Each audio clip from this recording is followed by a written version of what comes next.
O Estado não é propriedade do governante, dos seus amigos, dos seus partidários, dos seus familiares e nem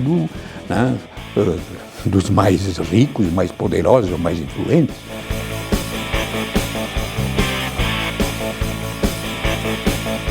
O empreendedor que financia a cultura, financia porque deixa de pagar imposto, acaba fazendo cortesia com o chapéu ali. Realmente eu sou um filho da URGS.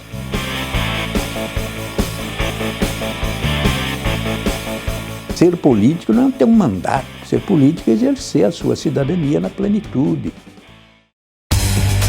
Eu sou natural da Bossoroca, que quando eu nasci, em 1941, era o 3º distrito de São Luís Gonzaga, lá nas Missões. Fui para Porto Alegre em 1970, já casado e bancário. Fui eleito prefeito de Porto Alegre. Fui eleito governador do Rio Grande. Um outro mundo é possível.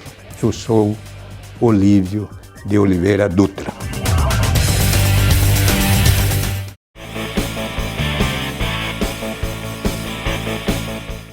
Evidentemente que tem a conjuntura, tem desafios antigos, novos e o próprio desafio de implementar um projeto que queria que o Estado, na dimensão federada, funcionasse bem e bem melhor, não para alguns ou para poucos, mas bem e bem melhor para a maioria do povo gaúcho. Então, essa ideia, evidentemente, que contrariava uma cultura tradicional, né, de que o Estado é uma espécie de cidadela dos grandes interesses, dos poderosos, dos mais influentes.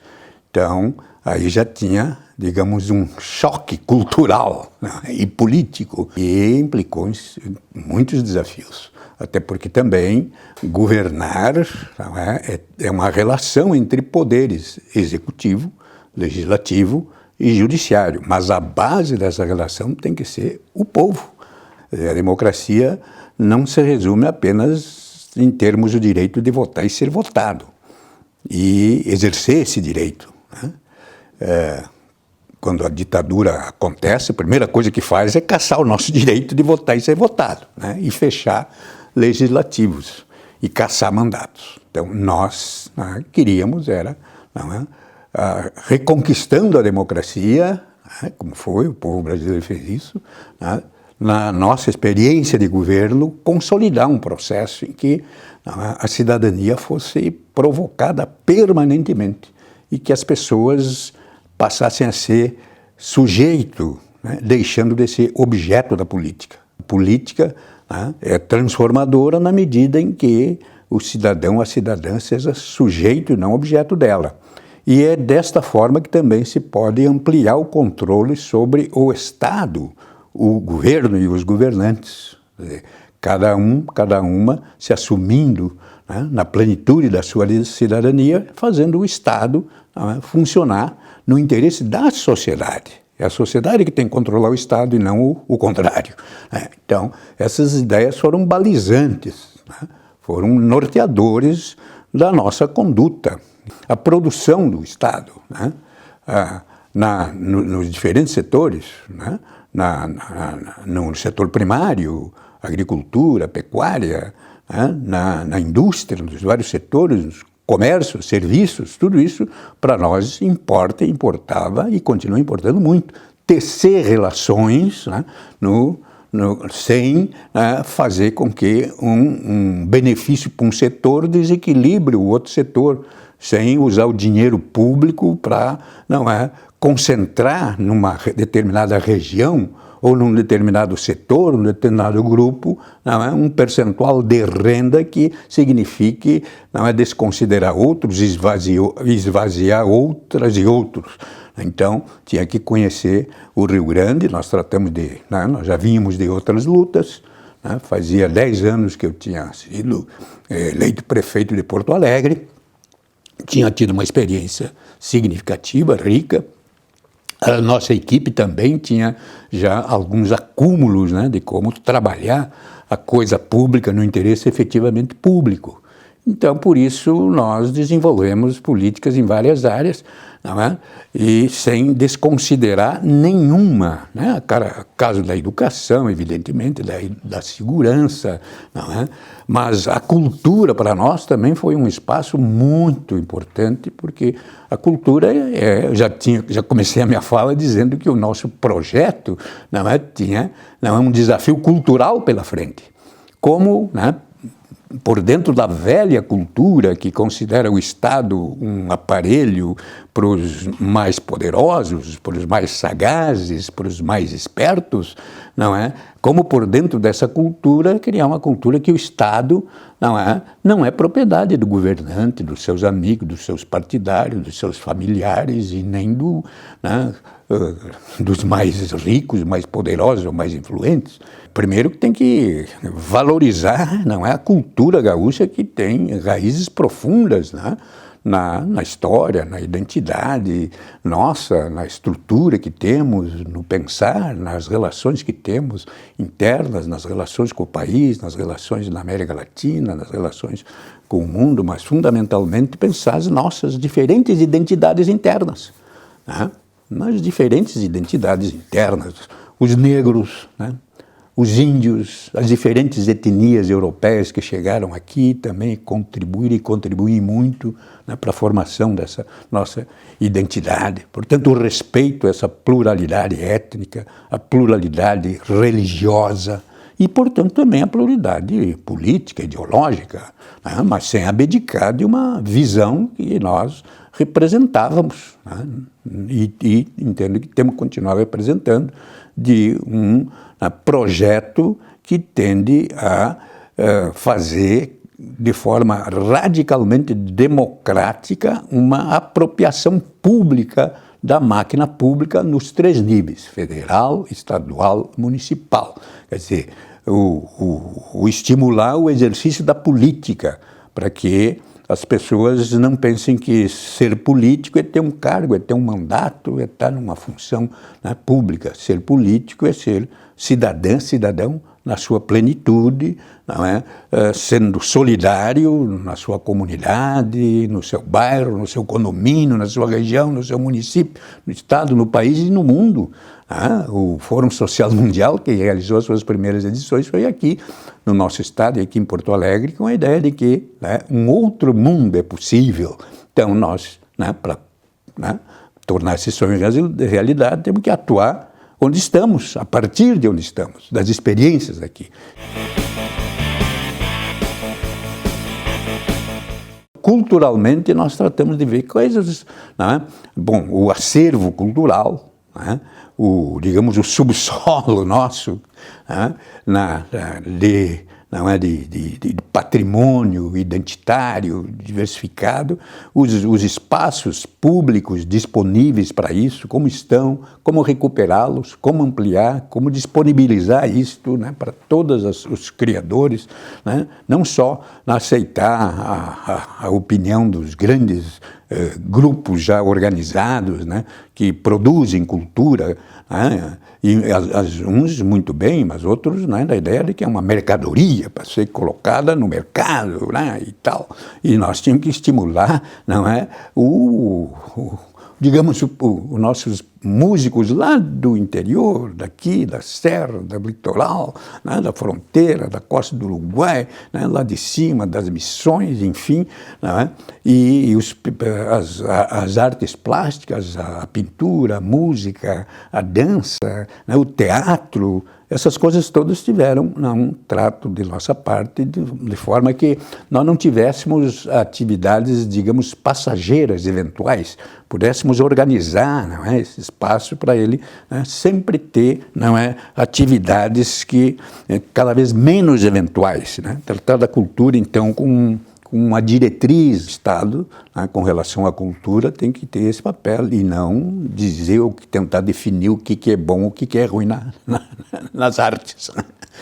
Então tem que estimular e instigar, provocar, porque a arte ela por si só já é uma provocadora, né? Ela te instiga, te faz pensar, meditar, desconfiar, o que é isso, por que eu não estou entendendo, o que não está por trás, né? Nós instituímos o Sistema Estadual de Bibliotecas Públicas, né? É coisa fundamental, particular, né? Estimular a leitura, né? Valorizar também, né? Esse setor e os trabalhadores desse setor, divulgar mais, né? Possibilitar que os nossos autores, escritores, poetas, todos eles pudessem também, nesse sistema estadual de bibliotecas públicas, poder ter as suas obras lá, ter também ir lá fazer sessões de autógrafos, ir lá conversar diretamente com os leitores, em especial nas salas de aula, nas praças, e também nós estabelecemos um programa Roda Cine, coisa muito interessante. Aliás, nós chegamos a ter aqui no Estado, no nosso governo, digamos aqui, uma espécie de um sistema local de produção de cinema, né? Com expressão, inclusive, a nível nacional, até mesmo internacional. O Roda Cine, né, percorria o Rio Grande, né, com um telão, estimulando as comunidades, né, as pessoas, né, para assistir filmes na praça pública, ter depois uma roda de conversa, de mate, de chimarrão. O Roda-Som também, né, o Roda-Som, além dos espetáculos no caminho palco, contava com um programa semanal na TVE, né, na TVE, que transmitia para grande parte dos municípios gaúchos, né, programas que valorizavam as identidades culturais, locais, regionais, entrelaçavam umas com as outras, né, e tinha participação direta daquela comunidade na produção, né, desses programas. Quer dizer, o povo se vendo a si mesmo, né, digamos, se provocando a si mesmo de como, né, tem riquezas que não percebia e como pode ir, né, produzindo mais, né, e, portanto, não apenas dependendo da cultura empacotada via os grandes meios de comunicação, né, que eu acho que a gente tem que apreciar, não é, a cultura de outras regiões. E, evidentemente, que o rádio, a televisão são instrumentos importantes, né, para isso. Né? Mas você, digamos, você faz uma integração na medida em que tu não perder a tua identidade, né? Saber, né, como entrelaçar isto, como se enriquecer com a contribuição do outro, não como se anular, né, desaparecer por conta, não é, da importação ou da apreciação submissa. Nós idealizamos com o Giba Giba e o grupo e o movimento negro de cultura o Cabobu, né? E, através do Cabobu, aquela ideia de retomar aquele instrumento musical negro, né, o sopapo, né, que tem uma relação cultural muito grande, né, a feitura dele, né, o uso dele, o trabalho dele, né. Então, isso aí foi, no meu entendimento, muito importante, valorizar, né, uma raiz cultural, um veio cultural que vem de longe, né, que não podia se apagar nunca, nem ser desrespeitado ou secundarizado, porque isso tem, né, um peso na vida, nos sonhos e nas lembranças, né, da nossa formação, né, étnico-cultural, onde o negro tem um papel fundamental. Fizemos um festival, não é, da canção do trabalhador. Né? Tem vários músicos que a gente vai nas reuniões, né, do pessoal do trabalhador, do MST, nos acampamentos, nos assentamentos, nos fundão do Rio Grande, tu tem, né, violão, tu tem a gaita, tu tem até violino, tem a harpa naquela região mais lá para cima, perto do Paraguai e tal, né? Várias coisas, né? Uma região de onde eu sou originário, que é as Missões, né, tem um acervo, né, cultural e musical muito grande. A eliminatória aconteceu no Teatro São Pedro, e aí eu quero citar um nome, a dona Eva Sofer foi de uma integração muito rica com essa ideia, com essa visão, né? Eu acho que pela primeira vez na vida dela, ela viu no palco do Teatro São Pedro, né, o povo trabalhador, né, trabalhador do campo e da cidade, com o seu jeito, mas com a sua arte, com a sua canção. Então, aquele espaço, né, da arte, não só gaúcha, nacional, né, e internacional. O Teatro São Pedro é um ícone, né, nossos espaços culturais, né, e ali também chegaram os trabalhadores do campo e da cidade com a sua arte, né, musical, o canto, a dança, a coreografia, né, seus instrumentos. Fizemos um festival bonito.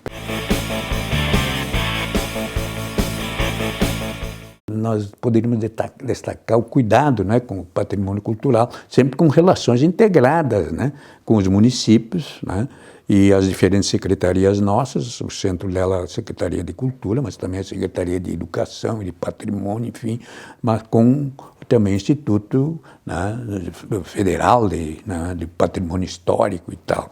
Né. Nós fizemos um inventário das estações férreas do Rio Grande do Sul.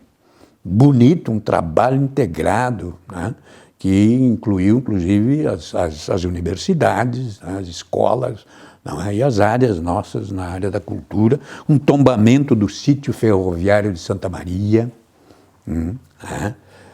Junto com a prefeitura de Santa Maria, não é? A Vila Belga. Santa Maria era um centro ferroviário no meu tempo de jovem, quando vinha de São Luís para Porto Alegre de trem, tinha parada obrigatória em Santa Maria, aquilo fervilhava. Depois, com essa política do rodoviarismo, né, que desde 1950 secundarizou, não é, o modal ferroviário, não é, as cidades que eram, não é, referência por conta dos trens, estações ferroviárias, né, como Santa Maria, né, foram perdendo muito com isso, né? E não só Santa Maria, né, temos outras cidades ali na proximidade, aqui no Rio Grande, né, que tiveram um baque seríssimo. Então nós fizemos um tombamento do sítio ferroviário de Santa Maria e também fizemos o tombamento do castelo lá de Pedras Altas, né, do Assis Brasil ali, que é uma referência. E o castelo é uma enorme biblioteca, né, com obras raríssimas, no original, em alemão, inglês, francês e tal. Né, aquilo nós tratamos de tombar o castelo de Pedras Altas. Né, evidente que precisa ter recursos cada vez mais adequados, contínuos. Nós estabelecemos uma forma de que aquele castelo, né, não se esboroasse, né? Fosse tombado no bom sentido. Bom, a Casa de Cultura Mário Quintana, ela forneceu uma programação artística qualificada, né? Ela foi palco de temas muito importantes. Eu lembro bem, eu acho que de um que era dos 500 anos, lembra? Tinha que fazer uma discussão cultural, política, não só laudatória, né? E a Casa de Cultura Mário Quintana foi um espaço onde nós fizemos uma programação intitulada Aqui São Outros 500. Então, abriu um debate sério, importante, de conteúdo, com muita participação, não é? E isso propiciou não só um espaço para reflexão, mas para, né, acúmulos e também, não é, para valorização daquele espaço, né? E uma demonstração da capacidade de irradiação, né, a partir de um espaço como aquele, para discussão de temas, né, de curto, de médio e de longo prazo, né, que discutem raízes e propõem, né, alternativas e enlaçam, né, o passado, o presente e o futuro. Nós tivemos também uma preocupação com o arquivo público, né, capacitar, procurar organizar melhor, preservar, né, dinamizar, enfim, não é?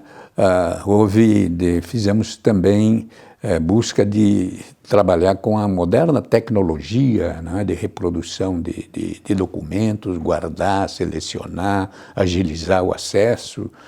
Eu acho que foi um esforço grande que desenvolvemos com algumas coisas, né, que até hoje estão aí.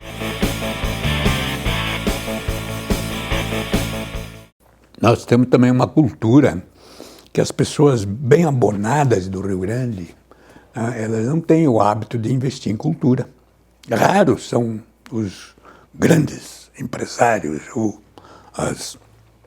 membros de famílias ricas do Rio Grande, que tem muitos, né? Raros são os que investem em cultura, né? No passado parece que tiveram mais preocupação com isso, né? Pelotas, algumas regiões tinham, né, referência, né? Mas dialogavam, né, com a Europa, né?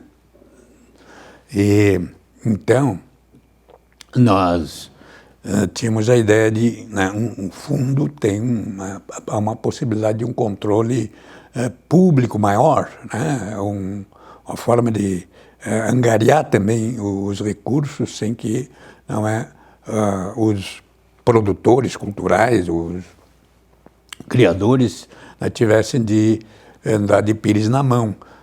Mas nós sempre também tivemos uma visão um pouco crítica sobre a Lei Rouanet, né, essas coisas que não fazem com que o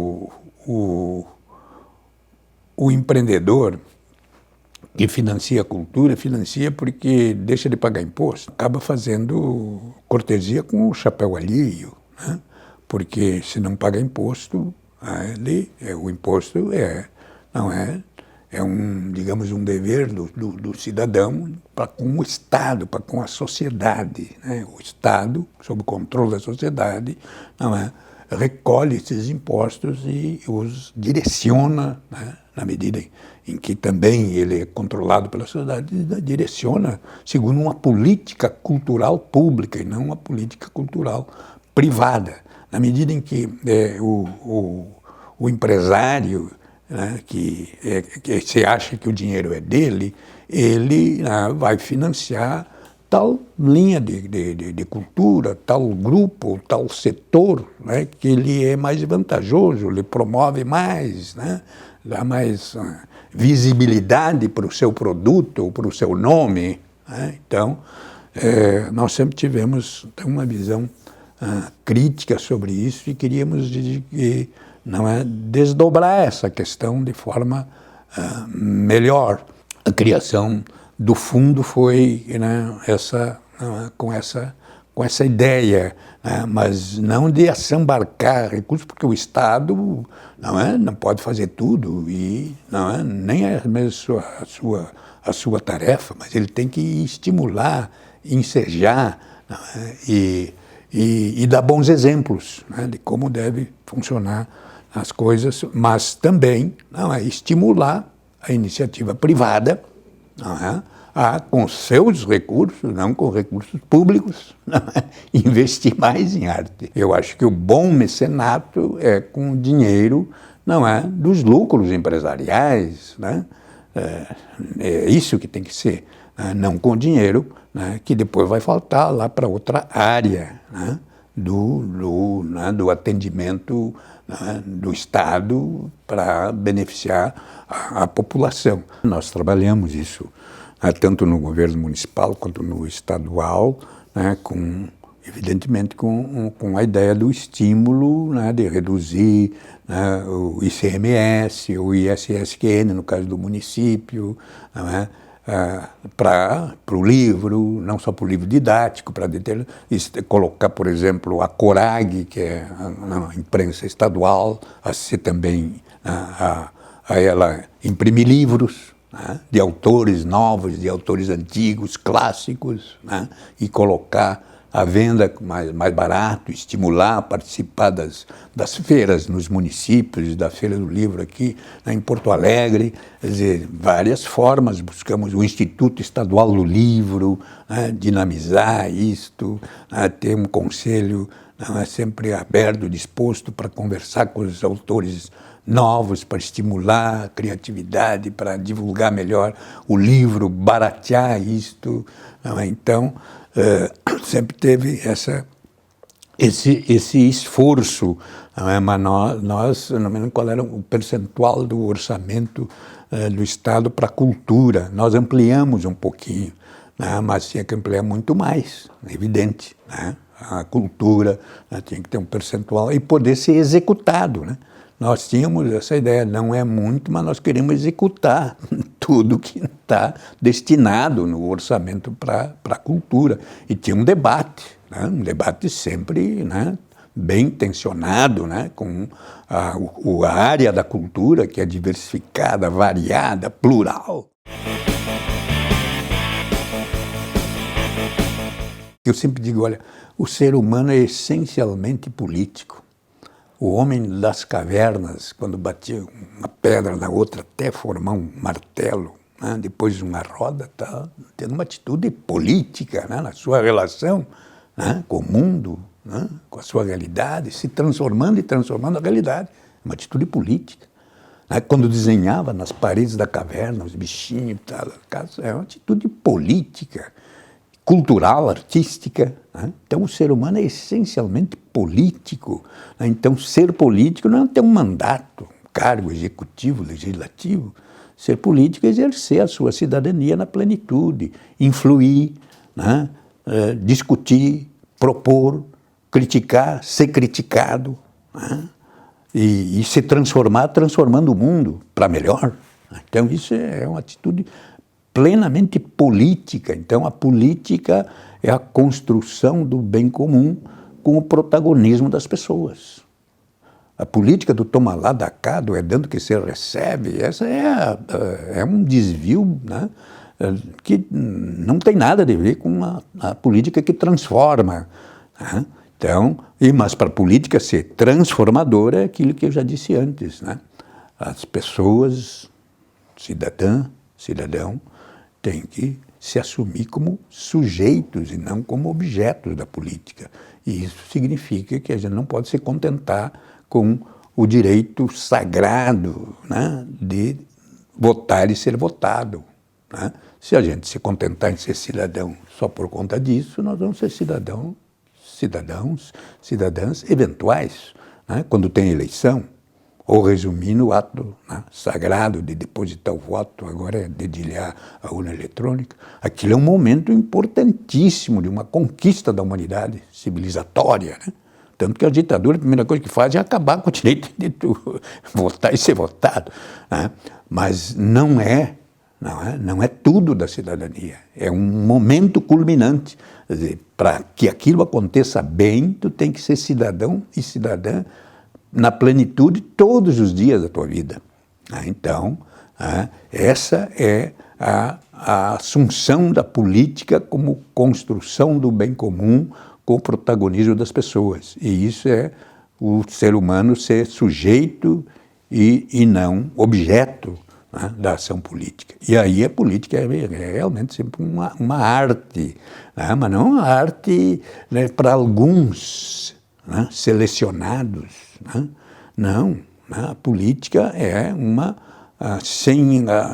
o ser humano não se realiza na sua plenitude se não se realizar na sua dimensão política. Quer dizer, se não agir na sua comunidade, se não propor, se não dispor, se não criticar, se não cobrar, se não se deixar também ser cobrado, aprendendo sempre. O orçamento público é uma peça política.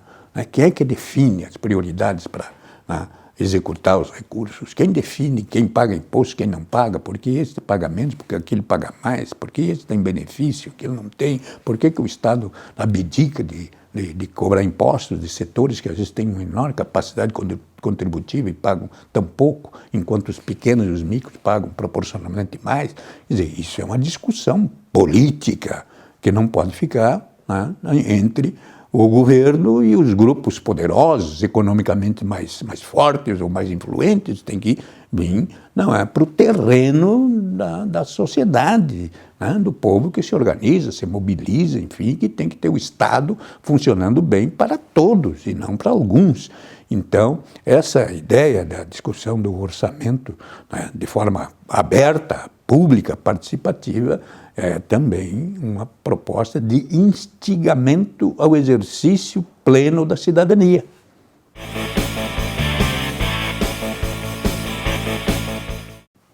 Eu acho que a reforma agrária, que não é só do interesse dos trabalhadores sem terra, com pouca terra, interessa para todos nós, faz parte de um processo de desenvolvimento, né, desconcentrado, descentralizado, que se espraie, que se aprofunde no país inteiro. Nós não tivemos recursos suficientes, né, para fazê-la avançar mais, mas né, nós, no nosso governo, assentamos mais de 5.000 famílias no Rio Grande. Mas não é só assentar as famílias, né? Claro, evidentemente, você tem que ter assistência técnica, acompanhamento, infraestrutura básica, estradas vicinais, escola, postos de saúde, espaços para cultura, né? Enfim. Então, é um processo, um encadeamento. Nós nos esforçamos muito nessa direção, mas os recursos muito escassos. E a estrutura também política, né? Nós temos uma estrutura fundiária no país que a Constituinte de 88 não pôde, né, sacudir o suficiente para vê-la alterada. Então, tem problemas. Eu sonho um dia, não é, ver a possibilidade de que a reforma agrária aconteça com essa integralidade, né, essa inter-relação, não é, e nós possamos ter, não é, as pessoas, as famílias, não é, não sendo abandonadas lá no campo, né, esvaziadas, porque os filhos têm que vir procurar oportunidade na cidade, e os alimentos cada vez mais escassos, a grande lavoura mecanizada, né, que produz grãos para exportação. Não é? Acho que podemos combinar melhor as coisas, né, numa integração melhor de mercados, tanto aqui, né, no Mercosul, quanto no mercado com os Estados Unidos, com a Europa, com o Japão, né, fazer melhor isso, integrar melhor isso, mas nós temos que também produzir mais e melhor, né, alimentos, né, variados, diversificados, para fartura nas nossas mesas, né, e não é alimentos, né, sem veneno. Então, essa relação com a natureza é um sonho também nosso, né? É um desenvolvimento que não deprede, não castigue, não martirize a mãe natureza, né? Combinar isso é um sonho que a gente não, né, não consegue realizar, vislumbra, né, mas, né, parece que vai chegar e, de repente, né, não está ali ainda ao teu alcance, né? Falta muita coisa, né? E, então, eu acho isso não é uma coisa que não nos frustra, né? Que nos instiga, né, para continuar né, uma luta. Como eu sempre digo, a boa luta não merma nunca, né? Então, vamos todos, né, a essa boa luta.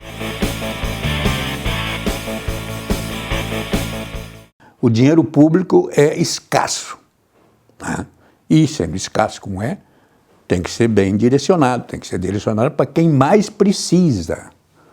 Evidentemente que aquela grande empresa internacional não precisava de tanto dinheiro como lhe foi proposto anteriormente, e a situação em que nós estávamos não tinha dinheiro sequer para pagar corretamente o funcionalismo, né? E nós, evidentemente, entendendo que tem que haver um desenvolvimento, sim, de todas as áreas e forças produtivas, né, para gerar mais renda, mas o Estado, né, tem que desconcentrar a renda, tem que começar desconcentrando os recursos, né, escassos que ele tem para poder distribuir melhor para áreas mais essenciais e de, não é, necessidades mais prementes. Então, foi uma atitude, né, republicana, democrática. Outras empresas que estavam se instalando, né, no mesmo setor no Estado, né, aceitaram a renegociação, né? É o caso da General Motors, né, e nós reduzimos em mais de 100 milhões, né, o custo da instalação da General Motors aqui. Ela aceitou negociar, né, mas a outra estava com umas costas quentes, né, tinha relações com o governo federal, com o governo anterior a nós, com a maioria da bancada que era a oposição, né, e tentou, né, desconsiderar o governo eleito com um projeto diferente para fazer avançar, né, um projeto, digamos, altamente interessante para ela e não para o povo gaúcho, para o interesse gaúcho.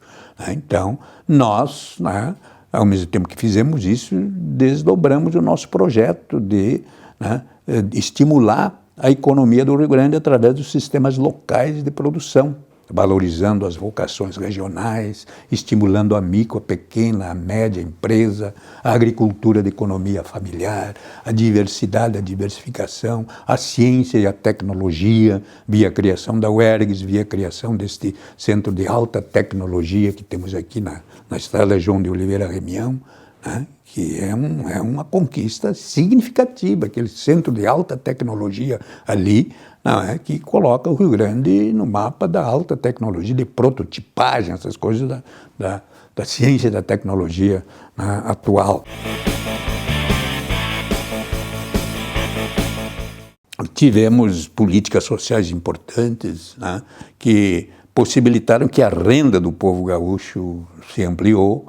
Nós elevamos o salário mínimo regional, que ficou acima do salário mínimo nacional, exatamente porque a base econômica e social do Rio Grande possibilitou isto, né?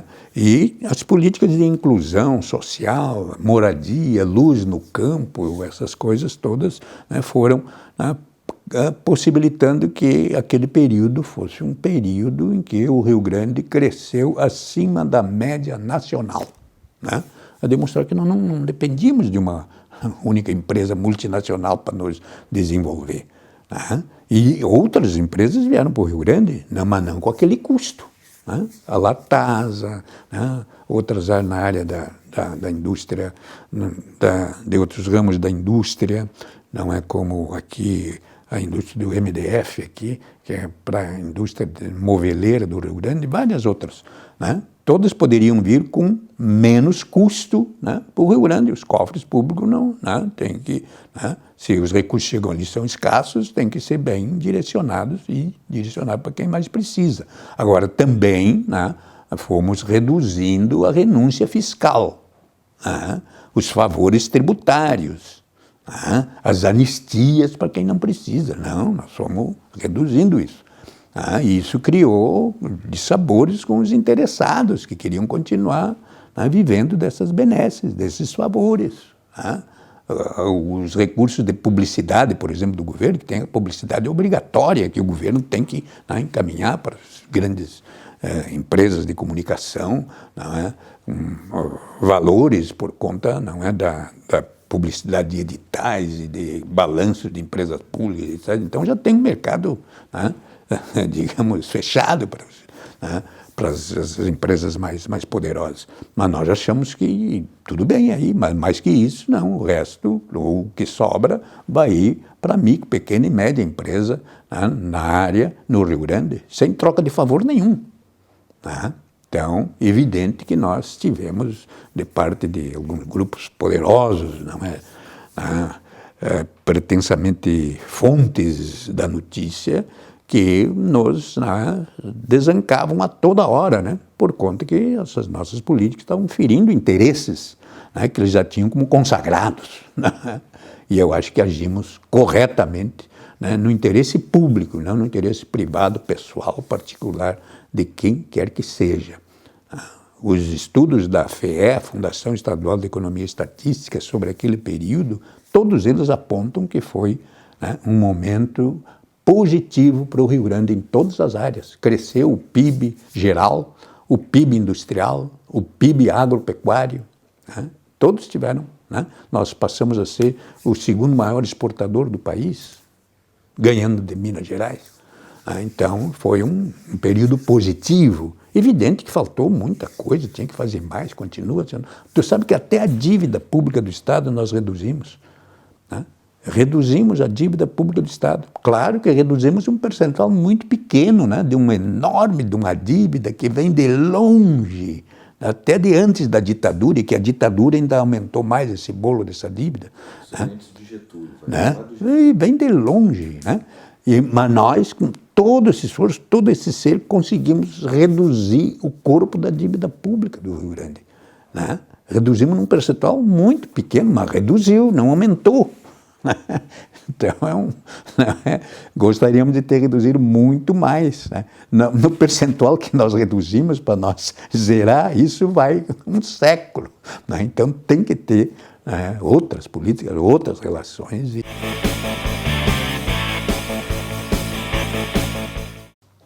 Realmente eu sou um filho da URGS, né? Universidade Federal do Rio Grande do Sul. Eu sou licenciado em Língua e Literatura Portuguesa e Inglesa no Instituto de Letras da URGS, em 1975. O curso era de 3 anos, eu tive que fazer em 4, porque eu, né, trabalhava bancário, né? Cheguei em Porto Alegre em 70, já bancário. E aí era um tempo difícil, era a ditadura. Os centros acadêmicos tinham, né, sido perseguidos, mas tinha já surgindo novas lideranças. Eu me lembro de bons colegas e até bons professores que eu tive, mesmo que no período anterior houve muita cassação de professores na URGS, né? Mas eu lembro bem do Guilhermino César, do Flávio Loureiro Chaves, de vários outros, né, professores e colegas. Aprendi bastante, né, com todos, com o ambiente da universidade, enfim, né, mas eu não participava do movimento estudantil, né? Eu era um militante da minha categoria, bancário. E era o primeiro a chegar na primeira aula às 7h30 da manhã, né? Mas era também o primeiro a sair, porque eu tinha que sair às 11h30, porque eu tinha que pegar 2 ônibus e trabalhar no banco lá na Assis Brasil com a Francisco Traem. Então, a última aula eu nunca assistia, daí porque eu tive que, né, ir mais um ano para concluir a minha licenciatura. Mas me enriqueceu e muito, né? Tenho grandes colegas, homens e mulheres, que estão em várias atividades aí de responsabilidade grande e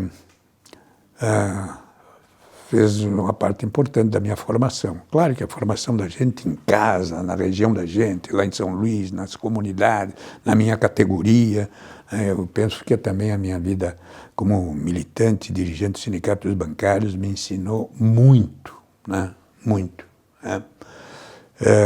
Mas aquilo que pude aprender de conteúdos na universidade, claro que foi muito importante, né? Me desafiou para mais leituras, mais compreensão, né? Relacionar as coisas, né? E me fez um leitor mais contumaz e mais organizado, né? Tanto que depois, né, eu vinha aproveitar de um programa que a universidade abriu, a Universidade Federal, para alunos, ex-alunos, né, que estivessem dispostos a recuperar conteúdos do curso que haviam feito, né, podiam se inscrever. Eu me inscrevi, né, e fiz 2, 3 ou mais semestres de inglês e de latim. Fiz 2 semestres de inglês, né, com uma nova visão, uma nova dimensão, outras boas professoras de inglês no Instituto de Letras. Mas depois, de novo, as atividades, né, né, me convocando para reuniões, para debates, para campanhas, eu aí, no outro semestre, me inscrevi só por latim. Aí eu fiz 3 semestres de latim, 3 ou mais, latim, né? Eu gosto, né? Sempre gostei, já vinha de um colégio, não é, de freis franciscanos menores conventuais lá em São Luís, que tivemos 4 anos de latim, mas eu queria chegar mais perto dos textos, dos clássicos latinos, né? Chegar mais perto do texto original. Então, gostei muito e quero ver se posso retornar nesse próximo semestre, né, para dar continuidade a esse reestudo do latim.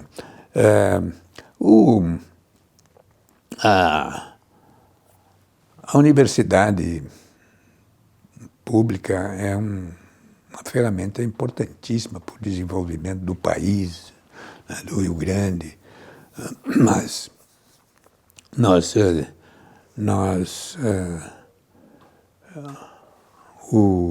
a universidade, o próprio nome está dizendo, né, é um espaço que né, tem que ser aberto às mais variadas opiniões. A construção do conhecimento não pode ser bitolada, né? E tem que haver o diálogo permanente entre as diferentes especialidades ou áreas, né? Não pode separar a área técnica da área humanística, enfim, né? Então, há uma tendência para isso, né? Tem muitas empresas pagando até para a universidade pública, né, determinados cursos, né, para orientar, né, os formandos para aquela questão, para aquela direção, né, que interessa mais, né, ao grupo econômico. No meu entendimento, é algo sério que tem que ser bem refletido. A universidade pública não pode ser apropriada por dentro, né, por o interesse privado, imediatista. A universidade pública tem, né, só ela é capaz de, digamos, não é, questionar as coisas, ou provocar o questionamento, pesquisar algo que não tem resultado imediato para amanhã, para colocar uma mercadoria na prateleira, mas que é fundamental que essa pesquisa de longo prazo, né, possa ter espaço e qualidade instrumental, capacitação dentro de uma universidade pública, né, para prosseguir, né, e alcançar os objetivos, que é, né, produzir, às vezes, um remédio, produzir, né, algo que valorize a relação do homem com a natureza, com a vida. Né, e eu acho que nós temos muito que ainda valorizar, né, o ensino público no Brasil, desde da infância, né, da pré, né, até nas creches, né, começar de lá até o ensino superior, que não acaba nunca. Tu mesmo, Roberto, que está me entrevistando, né, tu vai continuar estudando, tu está fazendo agora doutorado, depois vem pós-doutorado, e isso que é bom. Né? A universidade, a gente nunca se afasta dela, faz parte da vida. Né? Então, a universidade pública tem que estar, né, como está fazendo a URGS, né, criando possibilidades do ex-aluno chegar lá, se aperfeiçoa, né? Pode até fazer outros cursos, mas eu não tive tempo de fazer outros cursos, né? E quero aproveitar melhor aquilo que eu já aprendi. O livro já me botou no doutorado, eu estou no mestrado. No mestrado, sim, depois do mestrado vem o doutorado, depois do pós-doutorado, e essa é uma relação com a vida, né? Um país que as pessoas têm sempre uma relação com o estudo, com a educação, com a universidade, é um país que se desenvolve mais, vai abrindo mais perspectivas. Né? As pesquisas nos dizem que a nossa população tem né, um período de estudo muito curto, né? Em outros países, as pessoas estão 30 anos nas escolas, numa sequência, né? Na escola, desde lá da base até o ensino, nós temos, não é, 18, 19 anos de ensino regular e achamos que está bem. Né? Eu acho que tem muito mais, né? Porque o sujeito vai se especializando, se formando, tem desafios novos, ele tem que sempre estar estudando, mas eu acho que nunca pode estar descolando da vida, né? Tem coisas que tu não aprende na universidade. Tu não aprende coisas importantes na universidade, mas se tu não ligar um aprendizado de fora com o aprendizado de dentro, também tu não aprende para a vida, né? Que é uma construção, né, permanente. Eu me orgulho de ter tido uma formação, não é como licenciado, né, em letras lá na Universidade Federal, e ter podido voltar lá nesses tempos que voltei.